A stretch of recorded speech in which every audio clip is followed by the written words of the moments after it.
નમસ્કાર મિત્રો, સ્વાગત છે તમારું અમારી આ યુટ્યુબ ચેનલ જ્ઞાન યાત્રામાં। મિત્રો, આજે આપણે વાત કરવાના છીએ હાઈકોર્ટ કોન્ટ્રાક્ટ કામદારોને પગાર વધારાનો જે છે તે મહત્વનો આદેશ આપી દીધો છે।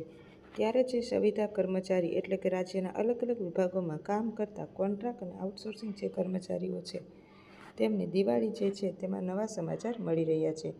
તો કે કોન્ટ્રાક્ટ કર્મચારી છે તેમના લઘુત્તમ વેતનમાં વધારો કરવાને લઈને અતિ મહત્વપૂર્ણ આદેશ જે હાઈકોર્ટે આપ્યો હતો એ લાગુ કરવાનો નિર્ણય લીધો છે।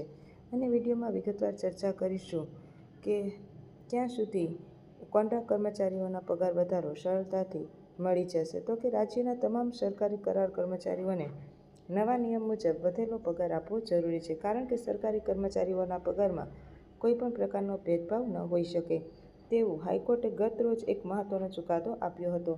કોલકાતા હાઈકોર્ટે કોન્ટ્રાક્ટ કર્મચારીઓના એક વર્ગ સાથે સંબંધિત કેસમાં આવો આદેશ આપ્યો હતો।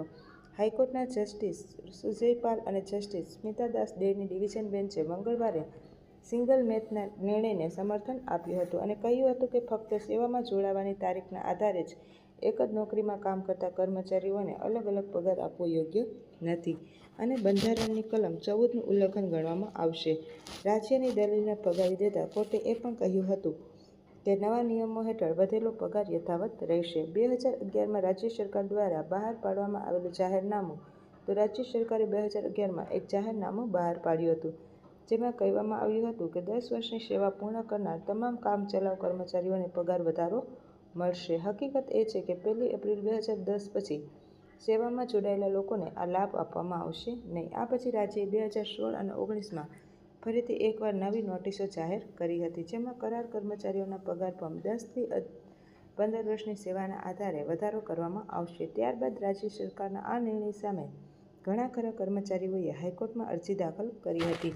મંગળવારે આ મામલાની સુનાવણી થઈ અને હાઈકોર્ટે રાજ્ય સરકારની દલીલને ફગાવી દીધી હતી અને કહ્યું હતું કે નવા નિયમો મુજબ બધા જ જે કોન્ટ્રાક્ટ કર્મચારીઓ છે સરકારના અલગ અલગ વિભાગોમાં કામ કરતા હોય તેમના પગારમાં જે છે તે નવા નિયમ મુજબ પગાર વધારો થવો જોઈએ અને રાજ્ય સરકારે નવા નિયમો મુજબ બધાના પગારમાં વધારો કરવાનો હાઈકોર્ટે આદેશ આપ્યો છે। કર્મચારીઓએ રાજ્ય સામે કેસ દાખલ કર્યો હતો અને રાજ્ય સરકારે કહ્યું હતું કે કોન્ટ્રાક્ટ કર્મચારીઓનો પગાર ફક્ત 10 અને 15 વર્ષની સેવાના આધારે જ વધશે, જેના કારણે રાજ્યના કર્મચારીઓએ રાજ્યના નિર્ણય સામે હાઈકોર્ટમાં જે છે તે કોન્ટ્રાક્ટ કર્મચારીઓએ અરજી દાખલ કરી હતી। ગત મંગળવારે આ મુદ્દા પર સુનાવણી કરતી વખતે હાઈકોર્ટની ડિવિઝન બેન્ચે રાજ્ય સરકારની દલીલને ફગાવી દીધી હતી અને કહ્યું હતું કે નવા નિયમો મુજબ દરેકના પગારમાં વધારો કરવામાં આવશે અને રાજ્ય સરકારે આ સૂચનાનું કડક પાલન કરવું પડશે।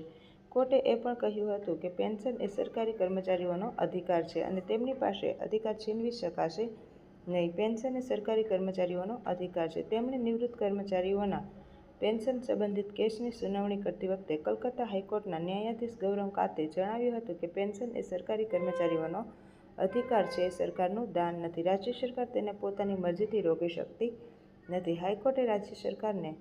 હાઈકોર્ટે રાજ્યને નવા નિયમો અનુસાર તમામ સરકારી કરાર કર્મચારીઓના વધેલા પગાર ચૂકવવાનો આદેશ આપ્યો હતો।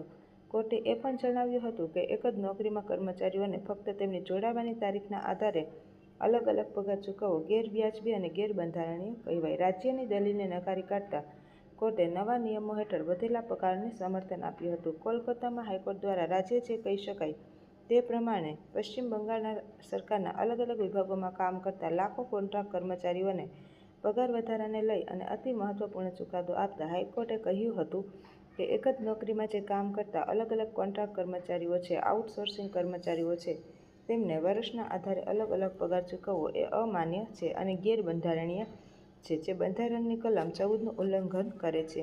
આમ હવે રાજ્ય સરકાર દ્વારા જે છે તે તમામ કર્મચારીઓ અલગ અલગ વિભાગોમાં કામ કરે છે એવા જ નવા અનુસાર પગાર વધારો આપવો પડશે। આવા જ નવા વિડીયો સાથે ફરીથી મળીશું, ત્યાં સુધી જય હિન્દ, જય ભારત।